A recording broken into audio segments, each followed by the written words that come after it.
أعوذ بالله من الشيطان الرجيم. بسم الله الرحمن الرحيم.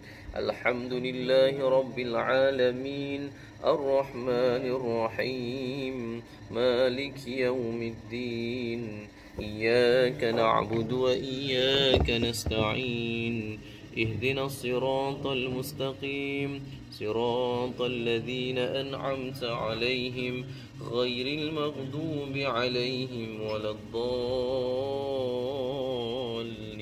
آمين. بسم الله الرحمن الرحيم. السلام عليكم ورحمة الله وبركاته. الحمد لله وكفى والصلاة والسلام على سيد المصطفى وعلى آله وصحبه على الصدق والوفاء. سبحانك لا علم لنا إلا ما علمتنا إنك أنت العليم الحكيم. رب اشرح لي صدري ويسر لي أمري واحلل عقدة من لساني يفقهوا قولي. أشهد أن لا إله إلا الله وأشهد أن محمدا رسول الله. جزا الله عنا سيدنا محمدا صلى الله عليه وسلم ما هو أهله. Alhamdulillah, marilah kita letakkan dalam hati kita rasa syukur kepada Allah. Tanda kita berterima kasih, syukur, terima kasih kepada Allah di atas segala kurniaan yang Allah beri kepada kita zahir dan batin, sama ada nampak atau yang tertangkap oleh panca indera kita ataupun kita tak sedari. Selawat dan salam kepada junjungan mulia Nabi Muhammad sallallahu alaihi wasallam. Mudah-mudahan kita ini menjadi umat yang dibanggakan oleh Nabi. InsyaAllah, amin. Kerana bila kita buat baik, Nabi bangga dengan perbuatan kita. Nabi memuji Allah di atas kebaikan, amal soleh, kebajikan yang kita lakukan. Mudah-mudahan kita menjadi umat yang dibanggakan oleh Nabi SAW. Banyakkanlah kita berselawat kepada baginda Nabi. Dan mari kita niat i'tikaf dan niat duduk di dalam majlis ilmu lillahi ta'ala, insyaAllah. Baik, pada kuliah maghrib kita pada malam ini kita akan sambung kitab Qalbun Salim, syarah kepada penawar bagi hati, insyaAllah.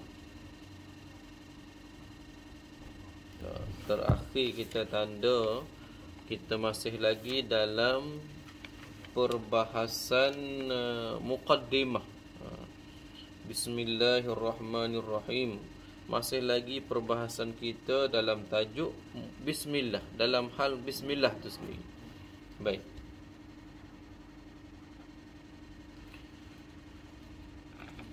Bismillahirrahmanirrahim.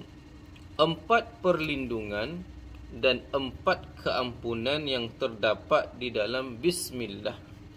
Dalam kitab Maraqi Al-Ubudiyah, Syekh Muhammad Nawawi Al-Bintani Al-Jawi menyebutkan bahawa Bismillahirrahmanirrahim ada 4 perkataan. Bismi Allah Ar-Rahman Ar-Rahim. Ada 4 kalimat di situ, yang mana membawa kepada isyarat tertentu. Yang pertama disebut oleh Syekh Nawawi Al-Bintani, dia kata 4 perkataan itu merujuk kepada artinya 4 penjuru. 4 penjuru yang digunakan oleh syaitan untuk menggoda manusia, iaitu depan, belakang, kiri dan kanan. Siapa yang selalu mengucapkan bismillah ataupun basmalah tadi dalam segala amalan, siapa yang biasa memulakan amalannya dengan membaca bismillah, pakai kopiah bismillah, naik kereta, pakai baju, pakai apa lagi, pakai kasut, apa saja perbuatan kita dengan bismillah, maka dia akan mendapat pertolongan Allah Subhanahu wa taala dalam menghadapi syaitan yang datang dari 4 penjuru ini. Syaitan di 4 penjuru ni dia datang. Dari bawah dia tak datang, dari atas dia tak datang. Itu perlindungan. Dia datang, bawah ni bumi lah, tak ada lah. Dari atas ni, mana naik ubur-ubur ni tak. Ni Allah jaga. Tapi dia akan datang dari depan, belakang, kiri dan kanan. 4 penjuru. Yang kedua, 4 kalimat dalam bismillah juga sebenarnya disebutkan di sini merujuk kepada 4 keadaan manusia melakukan maksiat dan dosa. 4 keadaan yang mana manusia melakukan maksiat dan dosa. iaitu sama ada dalam keadaan sembunyi. Yang kedua, terang-terangan. Yang ketiga, malam. Yang keempat, siang. Jadi ada 4. 4 keadaan manusia melakukan maksiat dan dosa. Sembunyi, terang-terangan, waktu siang, waktu malam. Okey. Basmalah yang selalu diucapkan oleh seseorang hamba dalam kehidupan sehariannya boleh menghapuskan dosa-dosa yang dilakukan dalam 4 keadaan tadi. Jadi, memperbanyakkan bismillah boleh menghapuskan dosa yang kita lakukan dalam 4 keadaan tadi. Siang, malam. Maknanya semua keadaan jugalah maknanya tu. Jadi dengan memperbanyakkan bismillah, kita duduk nak mengaji bismillah, kita nak masuk sah bismillah, kita nak gosok gigi bismillah. Oh, dapat lekat yang ini satu kurniaan lah. Satu kurniaan Allah kepada kita. Buat apa saja dengan bismillah. Jadi bila mula dengan bismillah, pastinya ada rahmat, ada keberkatan, dan kita akan penuh dengan perbuatan-perbuatan ibadat dalam hidup kita. Jadi bila selalu baca bismillah ni, agak-agak kita done ke, ataupun kita akan tercenderung ke untuk melakukan perkara yang maksiat? Tak lah jadinya. Maknanya dah terjagalah di situ. Dah terpelihara insya-Allah. Baik, seterusnya 11 kurniaan yang ada dalam kalimat bismillah. Yang tadi 4 perlindungan dan 4 keampunan. Yang ni pula 11 kurniaan yang ada dalam bismillah. Kenapalah ulama susah-susah buat macam ni? Kenapa ulama susah-susah buat karang kitab macam ni? Kerana ulama ini kekasih Allah, yang dekat dengan Allah, yang Allah beri rahsia, beri hikmah, beri rahsia, beri rahsia. Maka bila mendapatkan rahsia, mereka tulis kitab. Kita yang tak dapat ni dapat jugalah. Itu maksud dia. Baik. Setiap huruf di dalam bismillah ada kalimat, ada makna yang tertentu. Baik. Setiap huruf di dalam bismillah ada makna, ada pengertian tertentu. Huruf-huruf apa yang ada dalam bismillah ni? Ba, sin, mim, alif, lam, ha. Lepas tu ra, ha, ya, mim. Mim dah ada tadi. Ya lah. Apa lagi? Ar-Rahman. Itulah.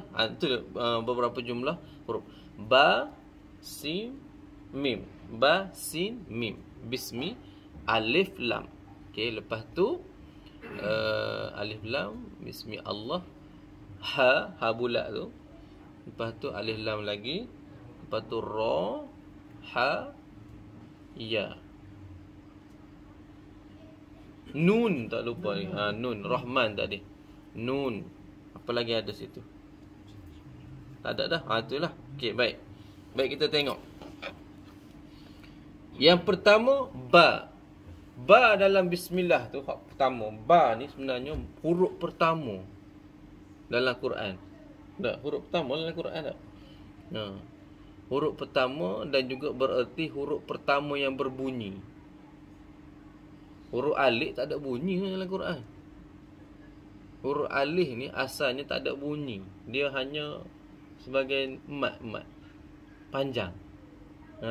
Dia sebenarnya tak ada bunyi, tak ada baris. Sebab tu dalam tu sebenarnya tak ada baris sebenarnya alif tu. Yang berbaris itu hamzah. Hamzah duduk tumpah atas alif tu. Tak? Tengok balik Al-Quran. Jadi huruf alif sebenarnya tak ada bunyi. Yang berbunyi tu hamzah. Hamzah ni dia menumpang atas alif. Okey, baik. Jadi huruf pertama yang berbunyi huruf ba dalam Quran. Baik. Ba di sini merujuk kepada bara'atullah. Bara'atullah, iaitu kelepasan daripada Allah kepada orang yang mendapat kebahagiaan. Bara'atullah, makna Allah bagi lepas kepada dia untuk mendapatkan kebahagiaan. Yang kedua, sin. Sitrullah. Sitrullah. Apa itu sitrullah? Sintara. Kalau nak tulislah sintara. Sitrullah, yang bererti perlindungan Allah kepada orang jahil.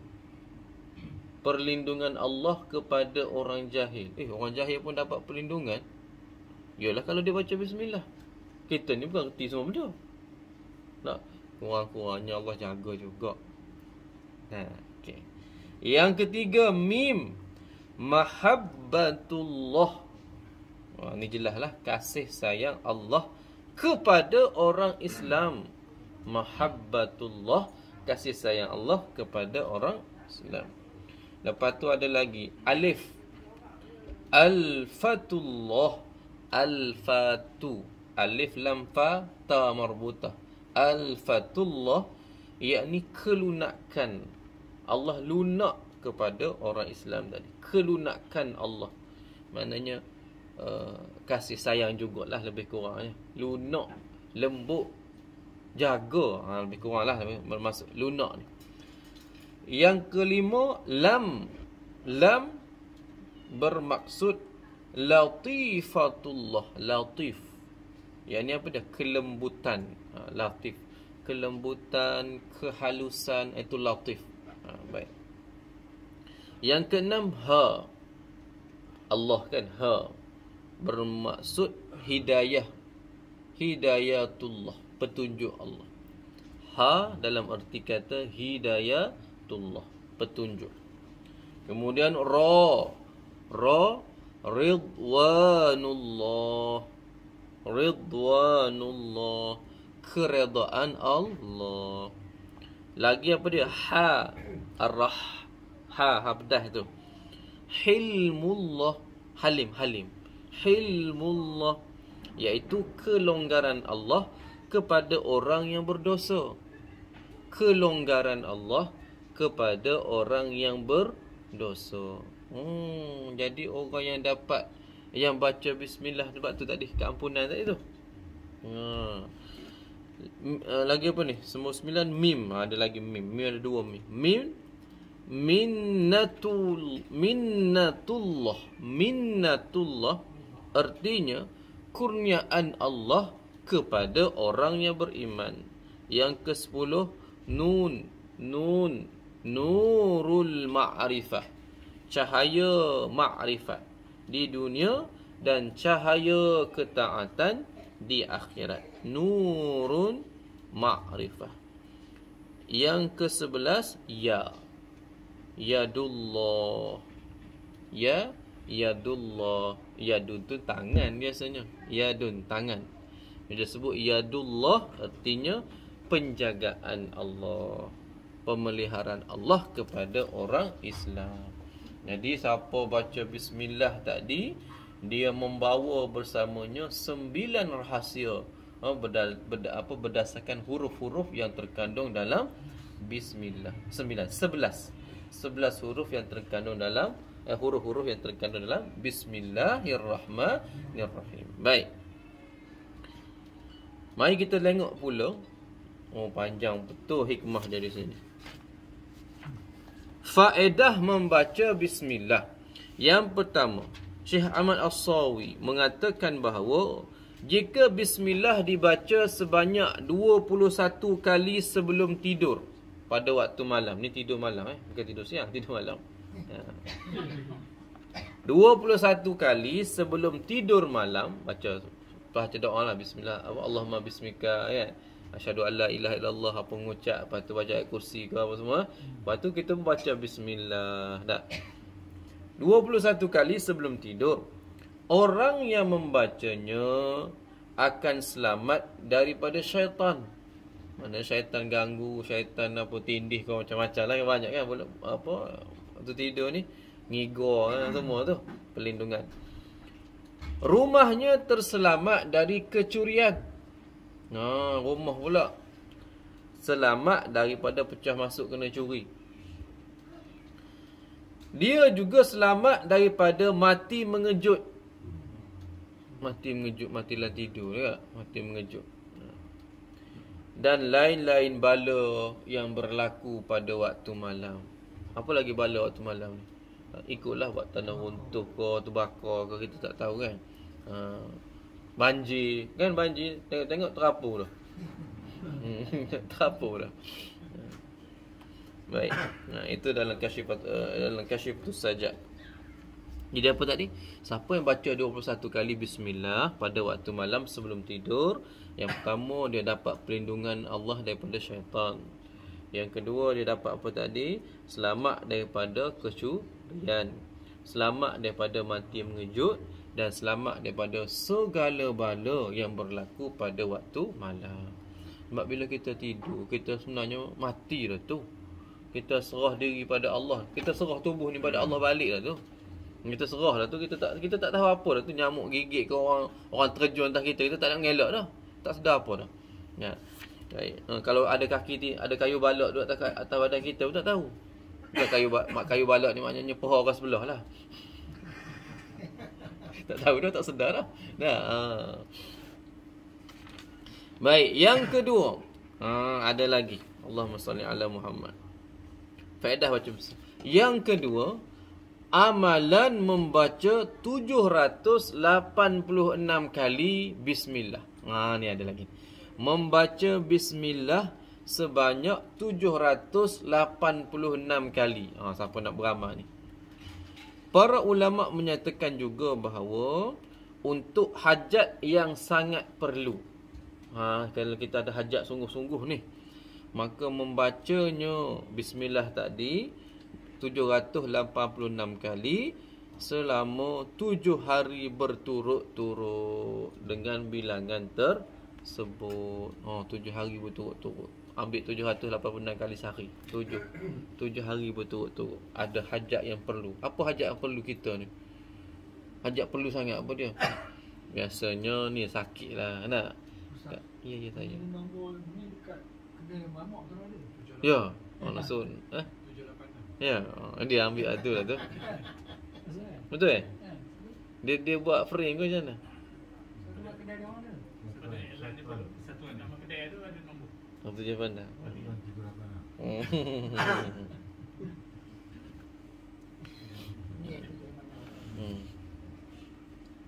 Antara amalan yang disebutkan oleh Syekh Muhammad Al-Tahir Sumbul dengan niat supaya Allah menunaikan hajat yang besar ialah membaca doa ini sebanyak 786 kali, iaitu ni, cuba baca doa. Cuba tulis Allahumma, boleh tulis Allahumma anta laha, alif nun ta laha, tak sambung tu.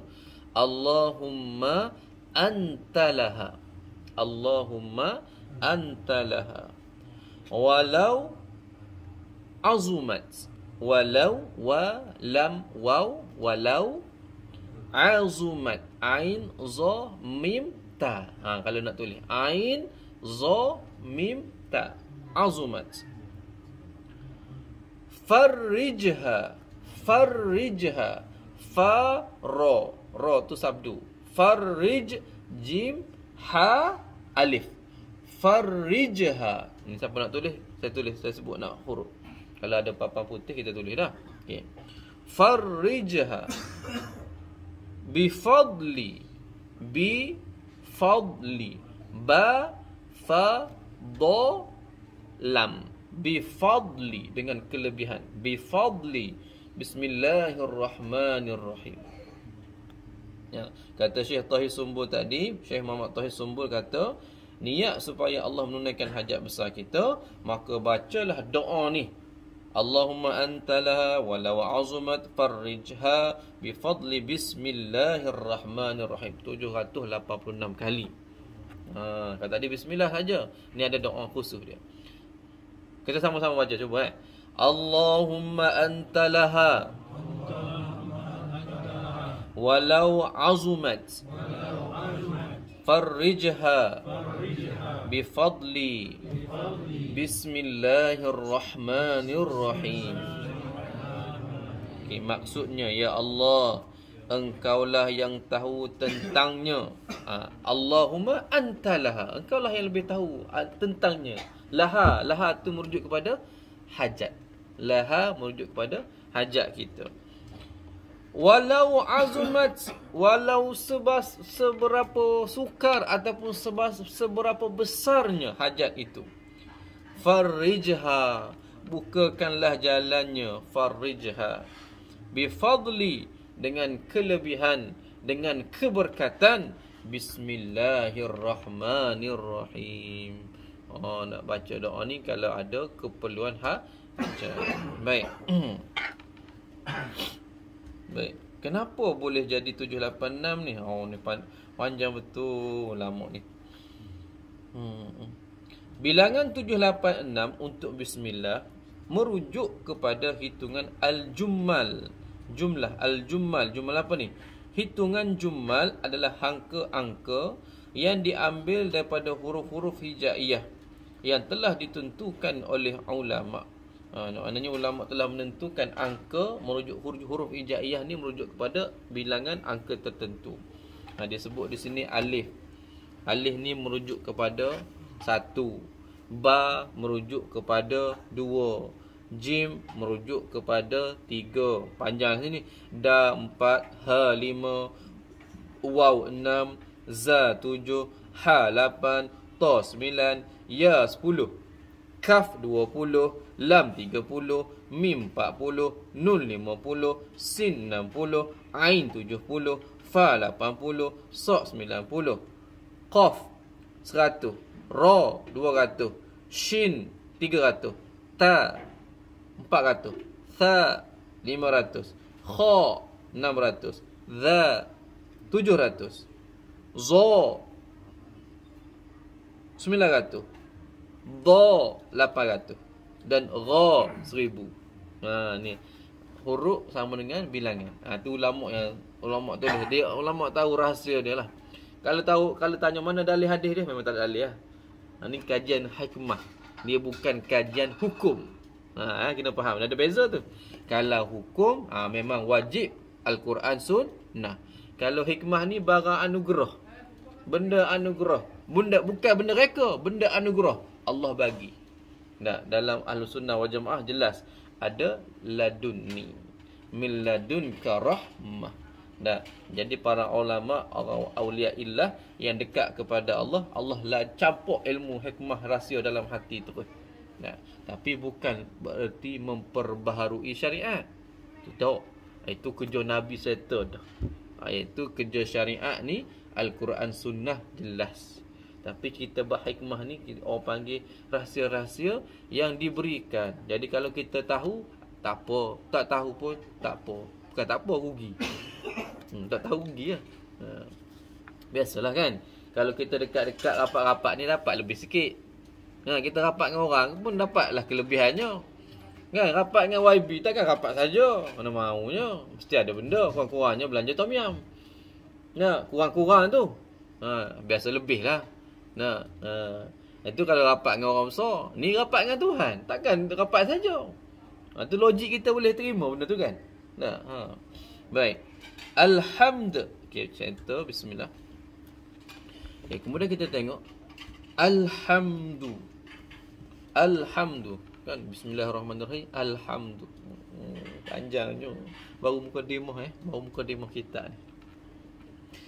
Alhamdulillah bermaksud puji-pujian. Dari segi bahasa, bermaksud memuji dengan lidah. Dengan penuh rela hati. Puji dengan lidah, hati merelakan benar-benar pujian itu. Maknanya bukan menapik lah ni. Hati kata lain, mulut kata lain. Terhadap suatu perkara yang baik. Contohnya memuji akhlak seseorang yang sopan santun dan dermawan. Itu alhamdulillah. Maknanya kita puji sungguh-sungguh, luar dan dalam kita mengakuinya. Dari segi istilah pula, ia bermaksud memuji dengan lidah sambil mengakui keagungan pemberi nikmat, iaitu Allah. Alhamdulillah, maknanya kita muji, sebut dengan lidah, hati kita menyatakan sungguh-sungguh pujian, dan kita kata pujianlah, puji dan puja untuk Allah ni. Pujian kita kepada sang pemberi nikmat, iaitu Allah. Sebab tu bila sebut alhamdulillah, tak lari ingatan kita terhadap apa yang Allah beri kepada kita. Banyak sangat, tak terfikir pun. Siapa berani kat sini pada dalam masa 1 minit tulis 50 je nikmat Allah dalam 1 minit? Ataupun panggil seorang kat depan, senaraikan 20 nikmat Allah dalam masa 10 saat. Tak payah fikir, sebut je. Oh tak boleh, kena fikir juga sebab dia banyak. Dan bila fikir ni, fikir, mari zikir, mari iman. Dia sekali kan, fikir, zikir, iman. Fikir, ingat, iman. Lepas tu pergi ke takwa. Lepas tu pergi ke ihsan. Ada tingkat-tingkat dia kan. Ihsan ada 2 pula. Ada muraqabah, ada musyahadah. Akhirnya berjalan kita elok jumpa Tuhan. Dia tingkat-tingkat dia. Allahumma salli ala Muhammad. Contohnya memuji nikmat kejayaan. Sekali lagi saya ulang balik. Dari segi istilah, ia bermaksud memuji dengan lidah sambil mengakui keagungan pemberi nikmat, iaitu Allah, atas nikmat yang diberikan kepada orang yang memuji atau orang lainnya. Maknanya atas puji Allah, atas nikmat Allah beri kepada kita, ataupun nikmat tu Allah beri kepada orang lain. Tak kira lah kita puji. Maknanya kalau kita sihat, kita berjaya, kita puji Allah. Kalau kita dengar berita orang lain berjaya, orang lain dapat nikmat, maka kita puji Allah juga. Betul? Ada tak kita kata, saya dapat 9A, Alhamdulillah. Kamu dapat berapa A? 9A juga. Masya Allah. Subhanallah. Boleh juga. Tapi makna kita puji Allah tu. Masya Allah. Subhanallah tu sebenarnya memuji Allah, mentasbihkan Allah, menyucikan Allah. Biasa kita sebut Alhamdulillah. Tak? Tapi jarang kita sebut saya dapat 9A, Alhamdulillah. Kamu dapat apa? 9A juga. Astaghfirullah. Jangan bunyilah kan. Baik, maknanya apa saja nikmat, sama ada tempelannya pada diri kita atau pada orang lain, maka kita memuji Allah, maknanya kita terima kasih, tengok balik kepada sang pemberi nikmat. Baik. Ia juga boleh bermaksud memuji Allah kerana keindahan sifat-sifatnya, sama ada sifat zatiyah ataupun sifat selainnya. Asyukur, alhamdulillah wa syukur. Kemudian ada kalimat lagi, asyukur, syukur, terima kasih. Tadi alhamdulillah, segala puji. Dari segi bahasa, sama maknanya dengan alhamdu, iaitu dari segi istilah, dan dari segi istilah pula, syukur ialah perbuatan hamba. Terima kasih. Syukur adalah perbuatan hamba yang menggunakan segala nikmat Allah yang dikurniakan kepadanya sesuai dengan tujuan nikmat itu diciptakan. Dalam Nailur Raja'. Ia juga bermaksud memuji Allah kerana nikmat yang telah dikurniakan oleh Allah. Imam Nawawi berkata, sunat memuji di awal kitab yang dikarang. Bila kita nak mengarang kitab, para ulama lah ni, Imam Nawawi sebut, kalau kita nak mula karang kitab, sunat di awalnya, mana mukaddimah, kita memuji-muji. Puji siapa? Memuji Allah lah, sunat hukumnya. Sunat juga diucapkan ketika hendak memulakan kelas atau pengajian. Macam kita tadilah mula kelas kan. Alhamdulillahirabbil alamin. Wa bihi nasta'in ala umuri dunya waddin. Mana kita nak mula kelas tu, kita mula dengan puji-pujian kepada Allah. Ada tak mana-mana ustaz? Mari duduk sini. Assalamualaikum warahmatullahi wabarakatuh. Okey, muka surat 13. Okey. Tajuk kita pada malam ni, jaranglah jenis kita terus straight tu. Nak kerja apa? Biasa akan mula dengan bismillah, lepas tu memuji Allah. Atau ketika murid hendak membaca di hadapan guru. Kadang-kadang waktu mengaji, guru hurai, murid baca dia punya matan ataupun dia punya teks dalam kitab. Dia baca teks, jadi guru hurai. Biasanya hak jenis macam ni hak ni paling cerdik. Mana dia dapat khidmat tu. Ataupun kalau dalam kelas biasa kita suruh budak baca buku teks kan. Baca. Okey.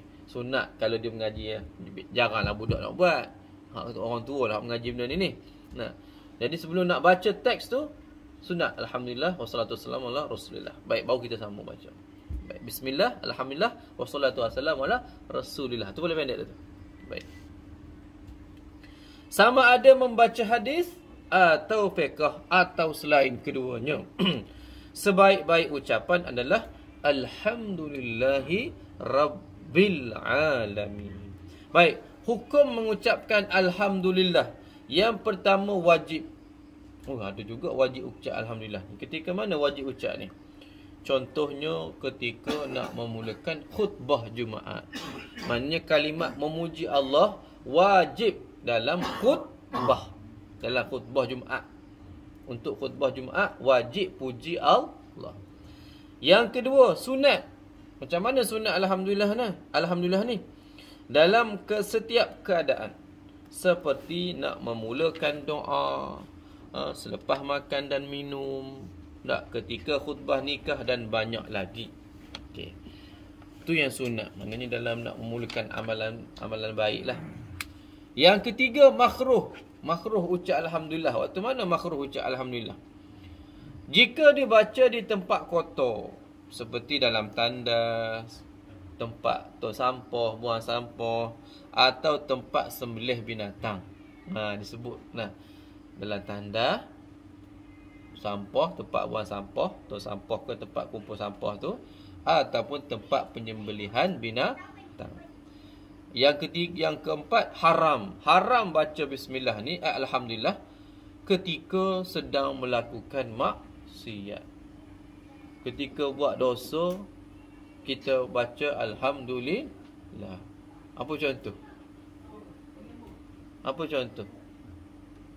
Buat maksiat baca alhamdulillah.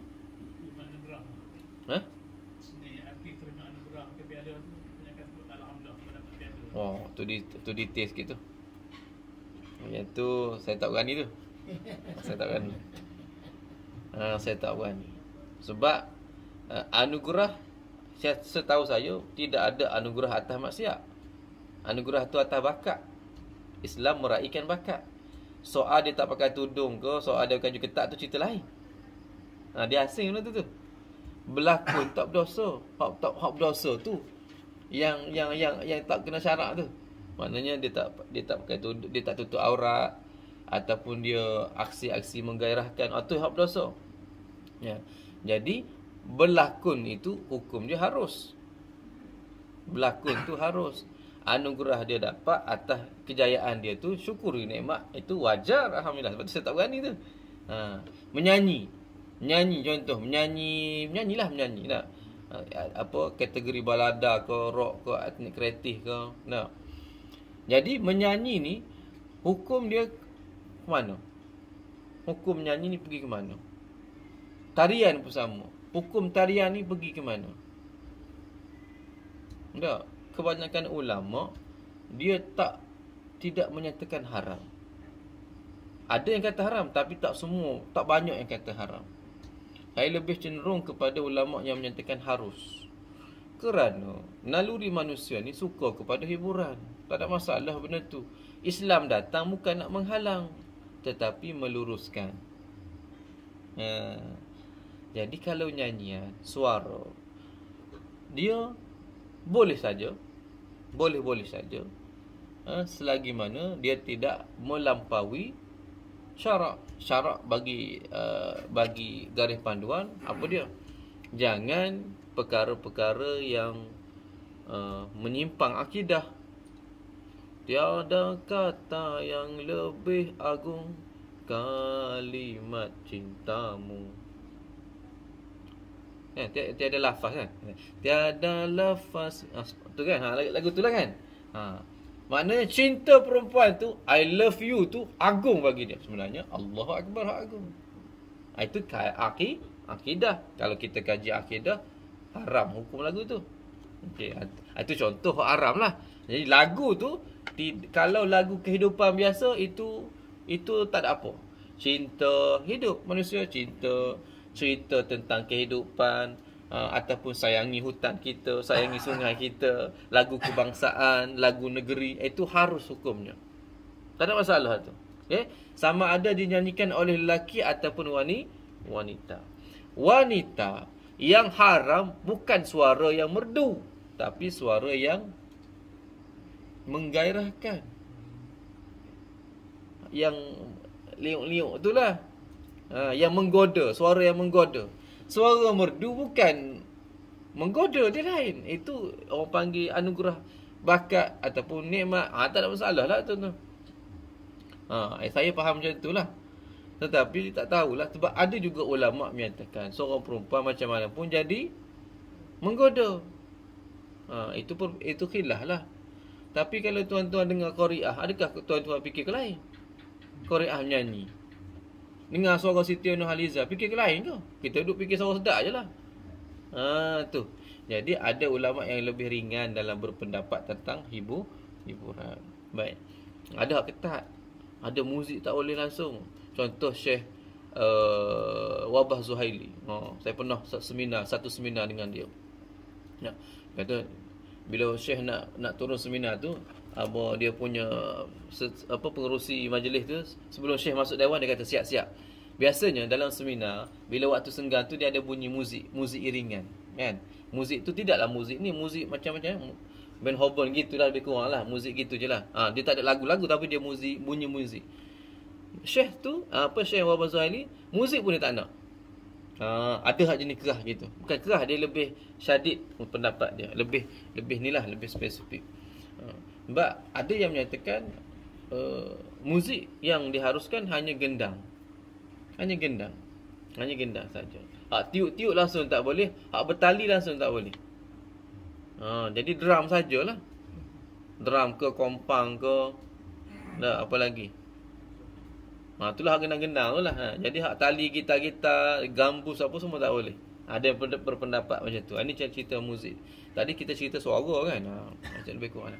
Sebab tu anugerah industri muzik ataupun industri ni, saya tidak nak kata haram. Maknanya kata ni haram menyebut alhamdulillah ketika maksiat. Saya tidak kata itu. Haram ni kalau kita buat maksiat, lepas buat tu alhamdulillah. Contoh berzina. Lepas berzina alhamdulillah sedap. Contohlah. Ataupun lepas mencuri, alhamdulillah banyak hasil kita hari ni. Mencuri bukan duk mengair tangkap ikan, tidak. Dia mencuri, alhamdulillah banyak. Alibat cerita Piramli pun tak bunyi je tu, 40 penyamun tu kan. Tak ada sebut. Piramli tahu benda tu.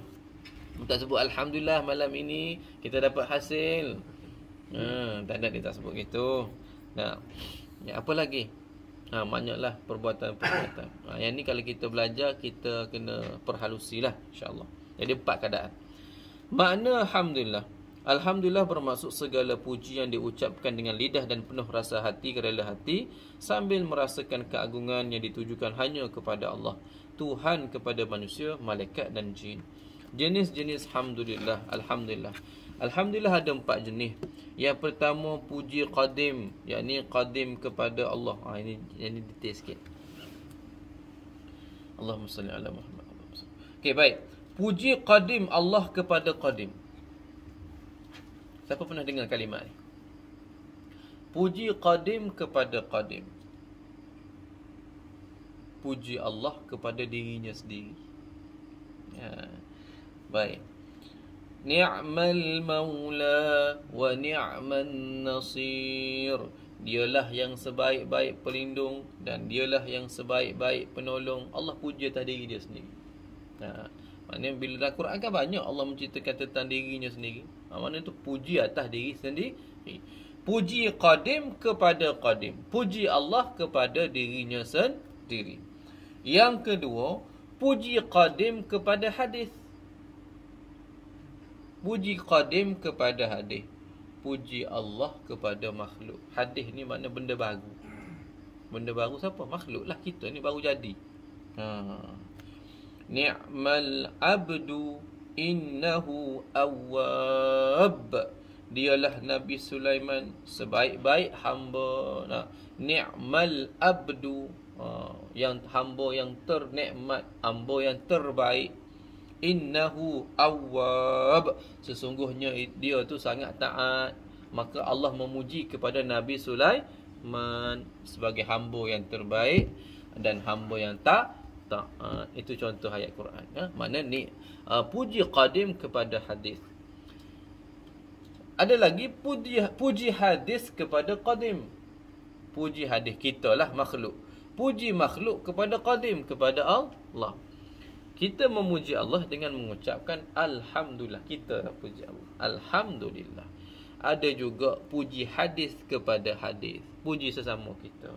Nah, cantiknya kamu, baiknya kamu, indahnya akhlak kamu, sukanya saya tengok kamu. Itu puji kita ke sesama makhluk. Baik. Baik, itu jenis pujian ataupun jenis hamdalah. Bagi Allah adalah terjemahan kepada Allah atau lam atau bagi di sini difahami dengan dua cara. Lil milki, alhamdulillah. Alhamdulillah. Ya. Lillah. Li itu biasa. Li itu dengan erti kata untuk. Li. Li itu dalam bahasa Arab untuk. Kalau ba, bismillah, ba depan tu ismun, ismun tu nama. Ba depan tu dengan maksud dengan. Bismi dengan nama. Li tu lil jamaah. Maksudnya apa dia? Lil. Kalau ba dengan, kalau lil apa? Apa lil ni? Untuk jamaah. Kalau ba dengan jamaah, bil jamaah. Kalau lil jamaah, untuk jamaah. Contoh apa dia? Saya sedekah. Saya sedekah ni lil masjid. Contoh kalimat lah, tapi tak tepat sangat tu. Lil ni untuk masjid. Kalau ba dengan, itu beza. Okay. Lillah, alhamdulillah, demi Allah ataupun untuk Allah, dipahami dengan cara lil milki, iaitu untuk memiliki, yang bermaksud semua pujian yang disebutkan tadi itu adalah milik Allah. Lil milki adalah milik Allah. Detail lah para ulama sebut ni, saya baca sajalah. Yang kedua dengan erti kata lil istihqaq awil ikhtisas. Ya, istishaq atau ikhtisas. Apa maksud dia?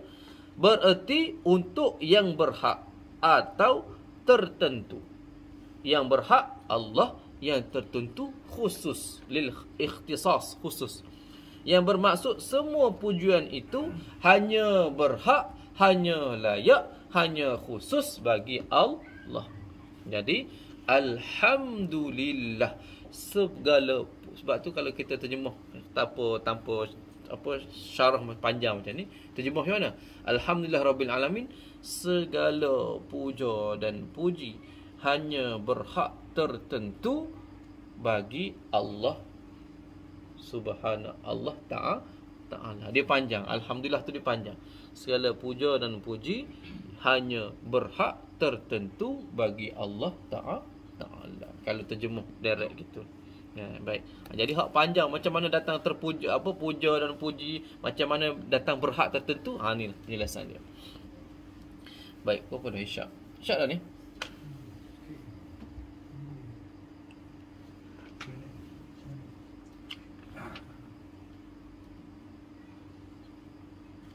Baik, faedah Sibawayh dimuliakan Allah. Al-Maqdisi berkata, alif dan lam yang ada pada nama-nama Allah itu merujuk kepada kesempurnaan. Allah.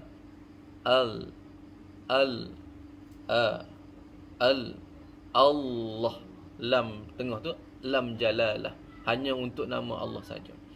Alif lam itu yang ada pada nama Allah merujuk kepada kesempurnaan, hanya bagi Allah.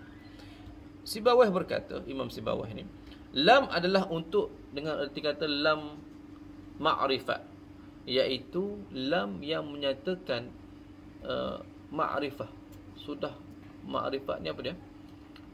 Pengetahuan bahawa kesempurnaan itu hanya milik Allah. Dikatakan Zaidul Rijal, Zaid ar-Rijal. Ni ada satu kalimat perkataan Arab. Kalau orang belajar bahasa Arab, saya tak pandai sangat, tapi saya sebutlah apa saya belajar dulu, ingat-ingat sikit-sikit lah. Ada satu contoh kalimat dah. Zaidun ar-Rijal. Zaidu ar-Rijal. Zaid ar-Rijal. Ar-Rijal ni apa maksud dia? Rajul, rijal, lelaki. Zaid, lelaki. Tetapi ar-Rijal tu ada alif lam kan? rijal lelaki, ada alif lam kat depan tu. Zaidun ar-rijal. Zaid adalah seorang lelaki. Maksudnya sempurna kelakiannya, betul-betul dia ni lelaki. Zaidun ar-rijal. Okey. Biasa lain hak mula. Hak lain lagi kita boleh sebut juga sayyarah. Sayyarah ni apa dia? Sayyarah, kereta. Sayyaratul farudwa. Apa bagus tadi? Apa dia keluar? Alza.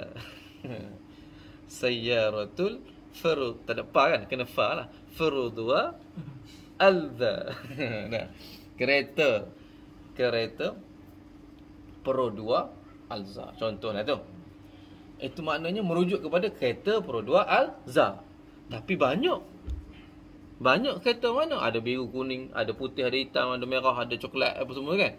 Okey. Tapi bila kita kata as-sayyarah, as-sayyarah merujuk kepada kereta tu. Kereta mana? Kereta tu. Hak tu. Maknanya khusus.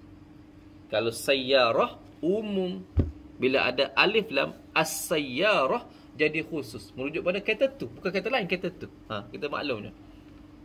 Mungkin ayat selepas tu, hadhihi sayyarah, hadhihi sayyarah, kereta ini, as-sayyarah, inilah kereta itu.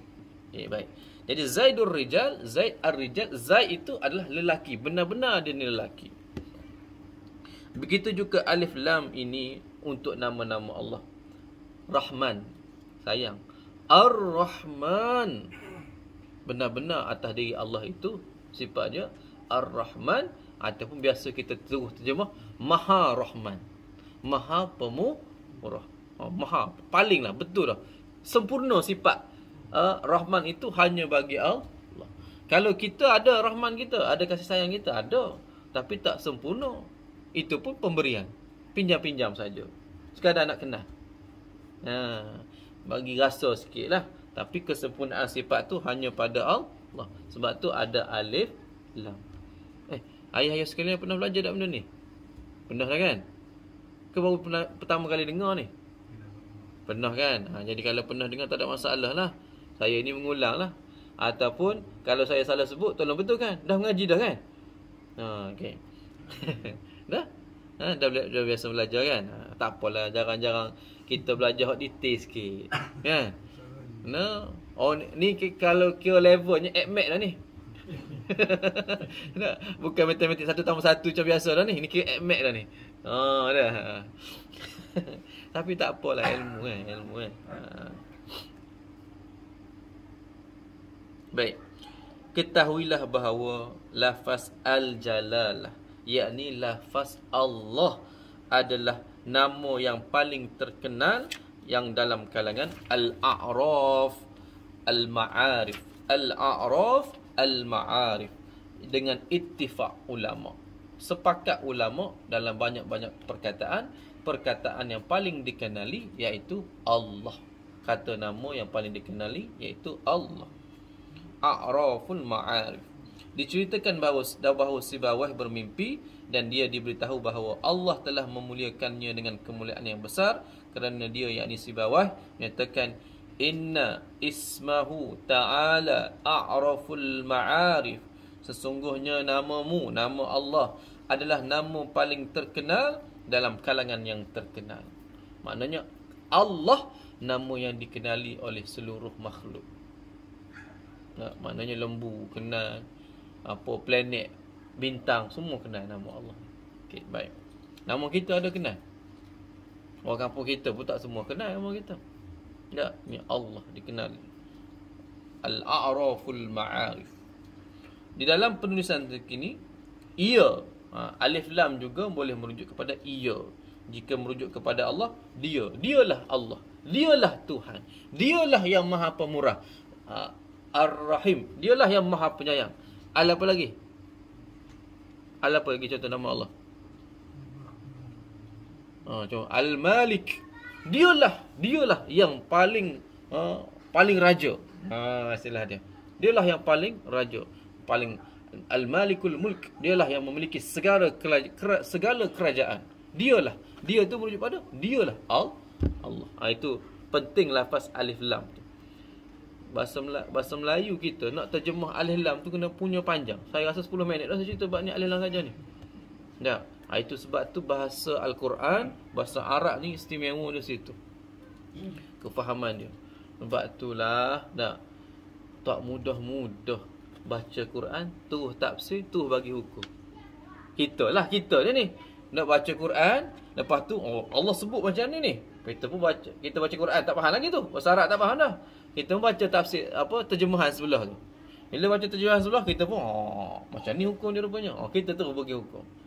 Nak explain bab alif lam saja kita tak faham lagi. Apatah lagi nak hak lain-lain tu.